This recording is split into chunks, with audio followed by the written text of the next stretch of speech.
السلام عليكم. النهارده بفضل الله وكرمه ده اول اطعام اعمله في رجب. طبعا فضل ايام رجب علينا عظيم وجميل وكبير. غصب عني ما مش عامله اطعام. بسبب ايه؟ انا عندي عمليات كتير كانت المفروض ان هي تتعمل، فاشتغلت على العمليات كلها اللي على نفقه الدوله واللي خلصتها.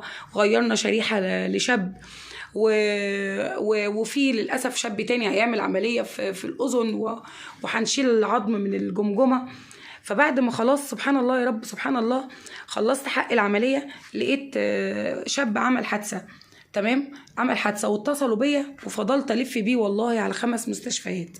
من ضمن ال5 مستشفيات دكتور حماد عبد السميع جزاه الله خير قال لي هبه روحي بسرعه مستشفى عقبه. انا بحكي لكم بس وانا بعمل وبوريكم الاطعام. فقال لي هبه روحي على مستشفى عقبه، فرحت على مستشفى عقبه. فالمستشفى طلبت 14,000 جنيه. المهم قعدت اقول للناس موضوعي وشغلي وكذا وان دول غلابه وعلى باب الله والكلام ده، لحد ما المستشفى شالت لي 12,000 جنيه، شالت لي 2000، بقى المجموع 12,000 جنيه. المهم طب يا جماعه نعملها في مستشفى حكومه، طب يا جماعه كذا. الدكتور قال ده العمليه خطيره جدا، قطع اورده وقطع شرايين وقطع عضلات يعني اسفه قطع اورده وقطع عضلات، فالموضوع صعب جدا ووصل للعظم وكده. فحسيت نفسي ان انا في اختبار، احنا اختبارات ربنا كبيره وعليا كبيره كمان. فحسيت نفسي ان انا ربنا سبحانه وتعالى بيحطني في اختبار. يا هبه هتعملي ايه؟ عمليه الشاب التاني لسه يوم الاحد واحنا النهارده الخميس، والشاب ده في ايدك وانت معاكي الفلوس. الشاب ده المفروض ان هو هيعمل عمليه دلوقتي وانت معاكي الفلوس، وده عنده ولدين وده عنده ولدين.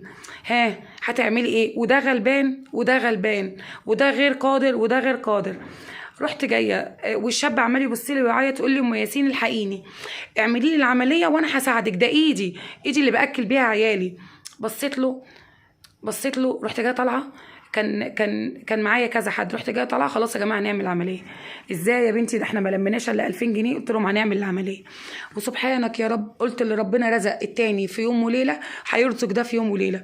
وسبحانك يا رب هو ده اللي حصل، والله العظيم هو ده اللي حصل. زي ما سبحان الله ده ربنا جميل، ده ربنا جميل ما فيش احسن منه ولا الطف منه ولا اكرم منه. سبحان الله. بشر مين احنا؟ بس كلنا اسباب. سبحان الله. ربنا ما خلقناش الا اسباب وخلقنا ارزاق لبعض.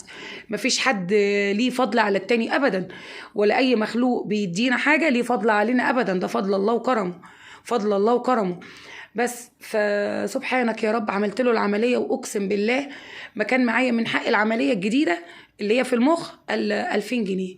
ويا ربي يا سبحانك يا رب قلت للناس، كنت الفجر الساعه 3:30 الفجر، انا خدت القرار دلوقتي لاصحابي في الجروب، انا خدت القرار وهعمل العمليه. وعملت العمليه وما كانش معايا الا 2000 جنيه والعمليه يوم الاحد.